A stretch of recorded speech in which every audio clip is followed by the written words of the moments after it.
Bleach 1000 Year Blood War episode 33 titled Gate of the Sun adapts less than 2 chapters worth of manga material, as we are blessed with over 10 minutes of anime original content during the second half of the episode. This week's installment of Bleach adapts content from chapter 629, 630 and 635. After the last 2 episodes of build up, we finally get back into the action, with Kinpachi and Mayuri finally getting some screen time, Grimmjow encountering his first opponent, and not to forget Renji getting an unexpected anime original fight against Uryu. The first half of the episode for the most part adapts manga content, with some stuff being reorganized as we skip content from chapter 631 to 634, which of course is Baz B's highly anticipated battle against Hashwal. After the mid-card of this week's episode, we are treated to several anime original scenes, with the highlight of course being Renji vs Uryu and an all-new exclusive flashback from Renji's training with Ichibei. There is a lot to talk about in this video, so be sure to stick around until the end,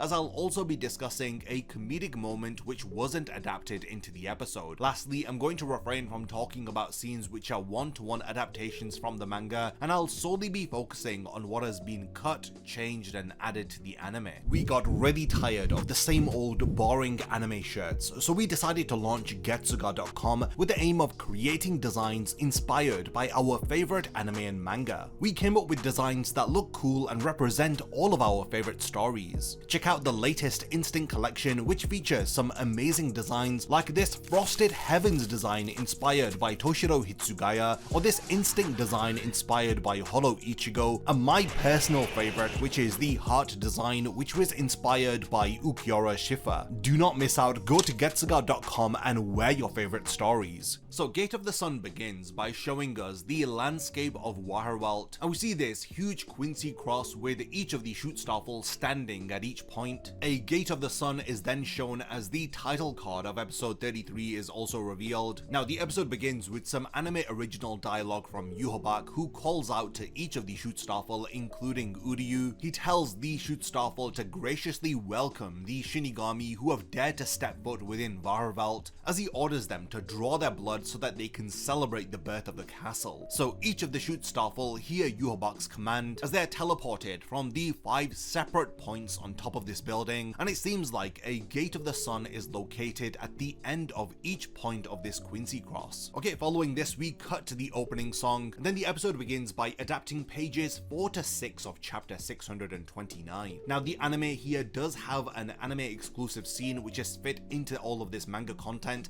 and it's Shunsui speaking with Baz B, Lil Toto and Giselle, as Baz B tells Shunsui that they have no intention of hanging around and taking orders from the Shinigami as they go their separate way. Now the anime does a great job of showing all of the Shinigami and Vizards who are present. When the Shinigami set off, we get another anime original addition here with the Sternritter escaping into the shadows. While the manga focuses on one group, the anime does a great job of showing what's going on the battlefield, as Yoruichi reacts to the spiritual pressure of the Shinigami moving towards the castle, as we get this anime exclusive scene of Ichigo's group also heading out. So after Urahara comments on Mayuri not being with them, we cut to Kinpachi and Mayuri, and this is material adapted from pages 7 to 10 of chapter 629. Now all of this is faithfully adapted, and at the very end we do get an anime original scene, and it's Kinpachi telling Ikaku, Yumichika and Hanataro to charge ahead as Mayuri and Nemu follow them. It's just a small addition which is added to the manga content, which really helps with the continuity, as in the manga during this portion of the story there are a lot of abrupt cuts as we switch from one scene to another, but small additions like this that they are making to the anime really does flesh out what is going on. So following this we continue with more content from chapter 629, and this time pages 11 to 15 are adapted, but a few manga panels from pages 11 to 12 are cut from the anime, and this is a comedic exchange between Ichigo and the others, as in the manga Ichigo comments on how he didn't think that it would be difficult for them to create a foothold within the royal palace, as Chad says that he thought that he was going to die there for a second, but Ichigo says that how was he supposed to know? Saying that wouldn't he have tried to team up with Renji and Rukia if he had felt their spiritual pressures? Yoruichi adds that from the spiritual pressure which he had sensed, she also noticed that Yushido did the exact same thing. Now this is in reference to last week's episode when Yushido had sensed Yoruichi's spiritual pressure and had tried to create a foothold, but then had almost fallen off of the royal palace.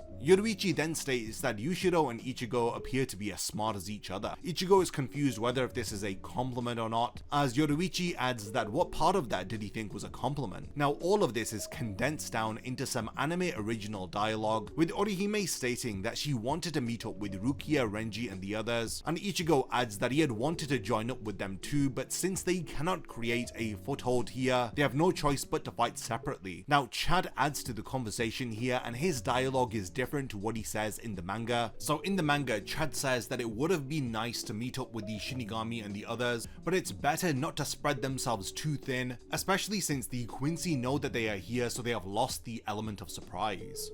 So Chad's dialogue in the anime states that they are fighting against the same enemy, so they are definitely going to meet up with them later. Now the anime then continues to adapt content until Askin arrives and Grimmjow launches the first attack, and from page 15 of chapter 629, we cut to page 6 of chapter 635. Now this is where Gerard runs into a dead end as he yells out to Lil, Pernida and Askin that they had given him the short end of the stick. Now after this, we cut back to the end of chapter 629 where Bazby, Lil Toto and Giselle arrive near Silburn, with Bazby stating that they are going to defeat Hashward and Yhwach themselves. Then the first 5 pages of chapter 630 are adapted into the anime, and this is where Grimmjow chases after Askin, and then we cut to more content from chapter 635, and this is pages 7 to 11 which are adapted next, and it's all the way up until the point where Askin releases a gift ball which knocks out Grimmjow. Okay, we then adapt a couple more pages from chapter 635, and this is where Lil Barrow is taking aim and eliminating the Shinigami, as the anime shows us him shooting down Hisagi, Omaida, Sentaro, Kiyone and Isane. The anime does expand upon the manga panels by showing the Shinigami and the Vizards splitting up, with Lil Barrow's commentary in the background as he talks about how all living things die when they stray away from the pack. Shunsui, in response to seeing everybody getting shot down, tells the other Shinigami to keep continuing on. Now we then cut to anime original content as Renji is running ahead,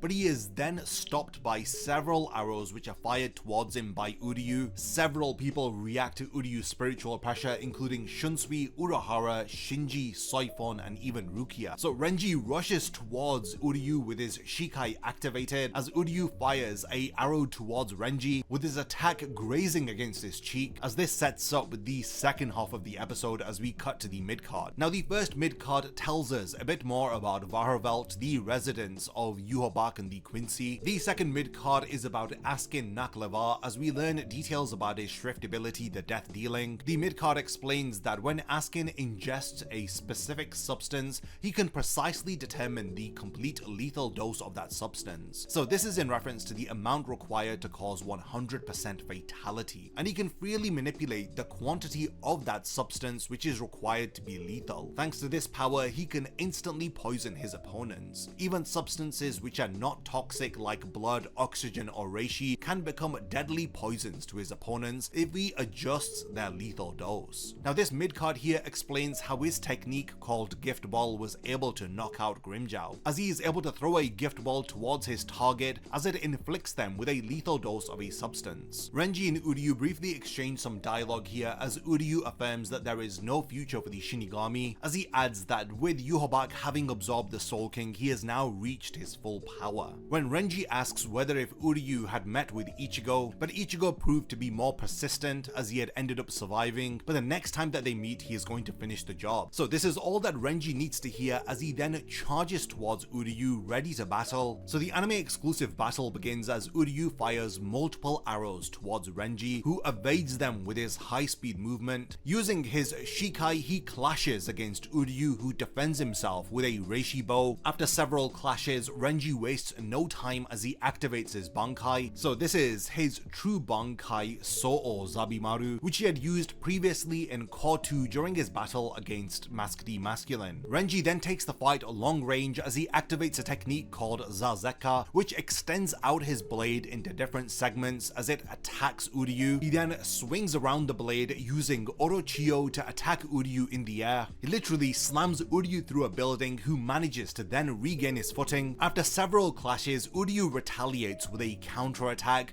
as he fires a bow. Now this scene is really awesome. Renji defends himself by kicking the arrow up into the air. Now the tip of Renji's blade begins to glow as Uryu fires an arrow, but the arrow breaks apart when it clashes with Renji's sword. He then attempts to stab Uryu, but he dodges the attack. Renji's attack goes through a building, and upon making contact, an explosion is set off which destroys several buildings. Uryu takes to the air and fires Licht Regen, but Renji uses the skeletal arm covered in fur as he shouts out Hihiyo as he defends himself from the multiple arrows which are pouring down on him. Okay, so this is really cool. I love how the anime via this original scene is expanding upon Renji's abilities with his new Bankai as he retracts his blade and the snake head extends out into the air and it grabs a massive boulder. Renji then smashes this boulder against Uryu, and while he is falling to the ground, the snake's head grabs hold of Uryu and pins him against a building. Renji then closes the distance and then using the skeletal arm, he charges it up with Reishi and attacks Uryu directly. This sends him flying through multiple buildings as he then crashes to the ground. So Renji rushes in for another attack as he impales Uryu, and he then utilizes his ability Zaga Teppo. Now this attack was strong enough to defeat Mask D Masculine, but Uryu is revealed to have survived as he had activated Bloot in order to protect himself. Uryu then gets up and activates his holy form, and quite notably Hashward is watching the battle between Uryu and Renji from a distance. Now in his holy form he summons these enhanced Quincy arrows. He then combines them all into an orb and creates one gigantic arrow. Renji clashes against it and deflects its trajectory as the arrow leaves a massive hole in a building behind him as it disperses out above the landscape of Varveld, showing us just how much of a powerful attack Uryu had just casually fired towards Renji. He then fires these multiple arrows towards Renji, who protects himself with the fur-covered skeletal arm. Now small details about Renji's ability are revealed here as Renji joins together his index finger and thumb with the skeletal hand copying him. Now it seems like this action with his fingers had removed all of the fur from the arm as Renji is pushed back by the barrage of arrows. The fur drops around Uryu as Renji transforms the different clumps of fur into multiple skeletal arms which grab hold of Uryu and restrain him for a brief period of time, with Renji stating that this will hold him off for a little while as he only needs 20 seconds. We then get a new flashback scene of Ichibe's training with Renji. Now earlier in episode 18 of the anime we did get a flashback scene which had adapted content from chapter 564. This is where Ichibe had revealed the true name of Renji's Bankai to him. Now this seems like it's a follow-up flashback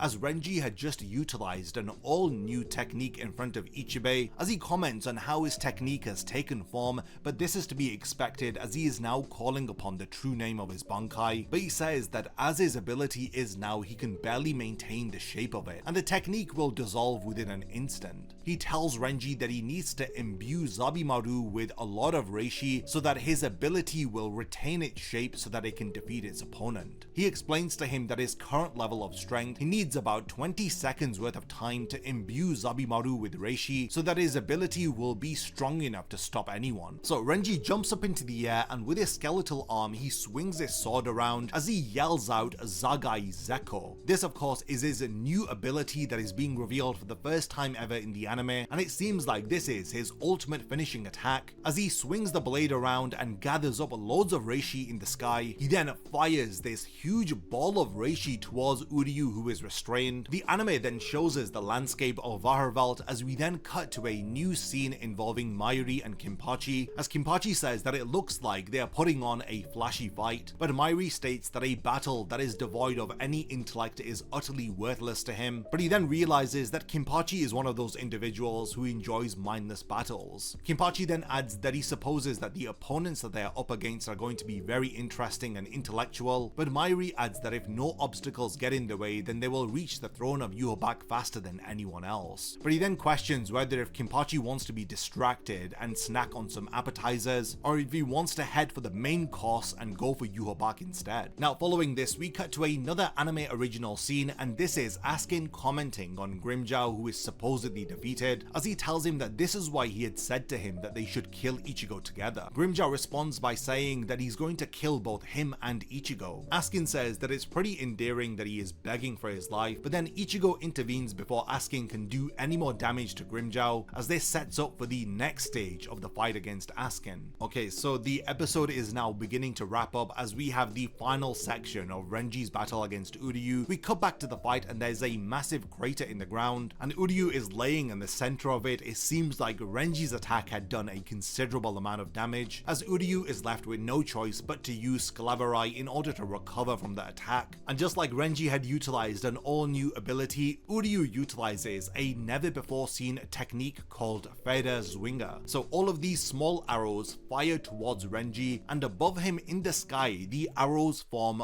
5 lines. Now each of these lines made up of arrows fire down around Renji, trapping him within a pentagon shape. He tries to jump out, but then Reishi emits from each of the lines and traps Renji, holding him in place, and it seems like all of Renji's Reiatsu is being drained from him. Uryu explains how this ability works to him, explaining that this technique will take everything away from Renji to the point where he will not even be able to use his Shikai or Bankai. So after the ability disperses into the atmosphere, Renji falls down to his knees, and you can see that his Bankai has been deactivated and his Zanpakuto has returned to its sealed state. Uryu then tells him that this is the end of his Bankai. He then generates a Reishi bow ready to fire a final attack towards Renji, as Renji struggles to gather his Reishi and activate his Bankai, but because his Reiatsu has been depleted, he is finding it really difficult to. In the end, he just barely manages to have enough Reiatsu to create a skeletal arm, but it isn't covered in fur. Using the arm, he fires a very weak Hikotsu Taiho from the hand, but the attack disperses upon making contact with Uryu's arrow. Now shockingly, Uryu's arrow fires through Renji's chest. Now some have commented that Uryu has fired this arrow through Renji's Saketsu, or his chain of fate. Now this means that Renji has either died here or he has been rendered permanently powerless. So with Renji having collapsed to the ground, Uryu's final line of dialogue comments on Renji's defeat, as he explains that there are 3 reasons why he had lost. The first is that Renji was unconsciously avoiding striking any of Uryu's vital points. The second is that he had underestimated Uryu's power, as he wasn't familiar with his new techniques. And the third and final reason as to why Renji had lost is because he is a Shinigami, the very thing which Uryu despises the most. This is absolutely insane. Just the way that the anime is making me hate Uryu's character, and the way that he is being portrayed is so different to how Uryu's character was handled in the manga. At this point in the story, he has already almost killed Ichigo, and it seems like he has killed Renji here. I'm not sure how all of these events are going to be lining up with Uryu's character in the manga. It seems like at this point in the story, Uryu is under some form of spell, and I'm theorizing that maybe Ryuken needs to appear in Core 4 to snap Uryu out of this spell that he is under. But yeah, this week's episode didn't have a post-credit scene, as we had ended with over 10 minutes of anime original content as we cut to the credits after Renji is defeated. This was yet again another mind-blowing episode of Bleach which had exceeded all of my expectations. Who would have thought that we would be getting yet another Uryu fight in the anime? I'm really pleased with how episode 33 had turned out. There were some impressive moments of animation here. The manga material that was adapted had seamlessly blended into all of the new material that they had included. This includes the Sternritter interacting with Shunsui, Lil Barrow shooting down each of the Shinigami, Askin's encounter with Grimmjow slightly being expanded upon, Mairi's banter with Kinpachi as the two of them also had new lines of dialogue here, and then the final moments of the episode which gave us that amazing fight between Uryu and Renji. So much has happened within this week's episode, as we are well and truly in the final phase of the 1000-year Blood War arc. Next week's episode is titled Baby Hold Your Hand, and this is named after Bleach Volume 71, and this hints at Mairi's big fight being up next. Now this is really interesting because in the manga, Mairi vs Pronida had taken place after Hashward vs Baz B, but the anime has switched up the order of events as it has skipped all of chapters 600 631 to 634, as instead we are getting Mairi's fight from the manga, which takes place from chapter 635 onwards. Now, Mairi's fight with Pernida is one of the most fleshed out and detailed battles in the manga, so I'm not expecting too many anime exclusive editions in that fight, but I'm still really interested to see how this major fight is going to be adapted in the anime. So for now, we have reached the point of the video where I do want to hand over the discussion to all of you. What are your thoughts about the latest episode of Bleach? Did you enjoy all of the anime original content featuring Renji and Uryu? How do you feel about Hashward versus Bazz-B being pushed back in the anime? And are you excited for Mairi's big fight in next week's episode? Let me know all of your thoughts in the comments. And lastly, thank you for making it to the end of this video, and I cannot wait to see you next week for my breakdown and analysis of episode 34 of the all-new Bleach 1000-Year Blood War arc anime. A massive thank you goes out to all of my amazing Patreon supporters for helping to make this video possible. If you also want to support the channel and see your name in the end of my videos, then check out my Patreon, which has loads of perks like early video access and so much more. Thank you for sticking around till the end of the video, and whatever you contribute will mean a lot to me.